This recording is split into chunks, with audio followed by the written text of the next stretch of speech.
Welcome guys, and thanks for all the feedback on the first post-commentary match video. Here we'll have the second, this time against Numberguy. For those of you who don't know, Numberguy was one of the participants in the last BlizzCon World Championships. So he's a well-known and well-skilled player. I'll put the link to his channel in the description also. And in this game I'm still playing the a little bit more tempo-oriented midrange priest with cards like Valence Chosen. And I'm up against him as a mage.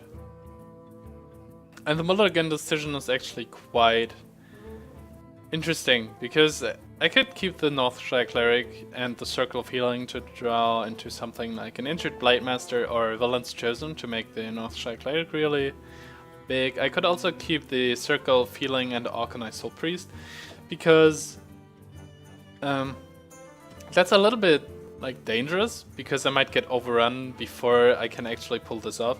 On the other hand, I go second, which means I could coin out the Orkanai and kill everything he played during his first 3 turns. So I'm actually not sure what to keep, but I'm deciding to keep the Soul Priest and the Circle for an emergency button at turn 3. I also pick up the Zombie Chow, which is an easy play turn 1, especially against the Clockwork Gnome. So the interesting part will be the next turn, whether I want to like coin out the Valence Chosen or hold on to a turn 3 Orkanai Circle. But against a Mage, Orkanai, like the 3-1 Orkanai can just be pinged, so it's not that much of an impact.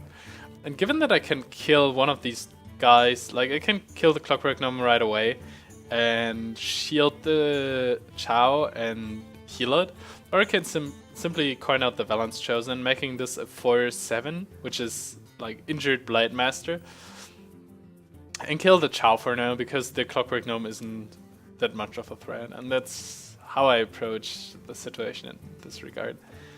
Now I have a 4-5, which is Yeti, which is basically a Yeti. So it would have died to like a Frostbolt and the hit of this one, but in this case he would have spent his whole turn. In this case he actually decided to spend his whole turn playing a secret, which now that I know it's Mech is definitely Mirror Entity.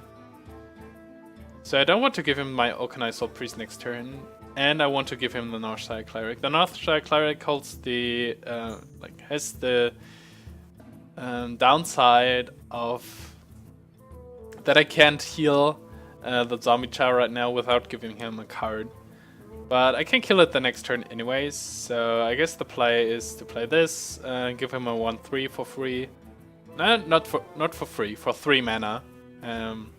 So he won't benefit from it, and then play the Power Word Shield on it to protect it.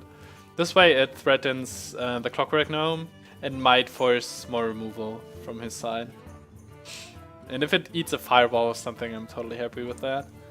But he decides just to develop his board and to go face and ignore mine. In which case I will be able to kill both the Cleric and the Clockwork Gnome and draw 2 cards from the Circle, which actually doesn't cost anything. Which means, except the Shredder, I'm able to clear his board. It sets me a little bit up for cards like Tinkertown Technician or Goblin Blast Mage. But for now I have a 4-7 on the board, which is an Injured Blightmaster, and a 1-5. So he needs something in addition to the Shredder to kill my Cleric. So Goblin Blast Mage would probably be the worst case, and even then he just kills the Cleric, which drew me 2 cards and killed his Clockwork Gnome already. And now, given all the cards that I have, that's why I paused.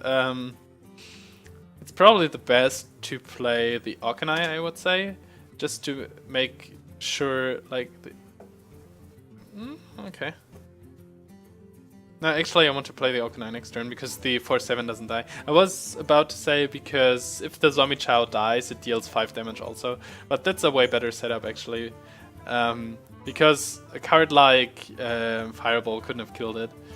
But yeah, it's well played because, well, I didn't expect him to have exactly the spare part, which changes attack and HP, but it worked out well for him. But I still have this injured Blademaster Chow on the board. He has a Mana Addict and a Shredder. So now is a turn where I can actually develop my board even further. Just leave his Shredder up. This is like a lot more resilient against the Blast Mage. He can Blast Mage ping, so kill the Pyromancer, for example. But then I'm still able to deal with his board and set up the Orcanine Soul Priest to get 5 damage to his face done. It turns out that it doesn't hit the Pyromancer even once, which is pretty good for me. So if he wants to kill these two guys, then he will have to make exactly this trade and exactly this ping, which means I have a 4/9 Chow now, which I can heal to be a 4/11 or something.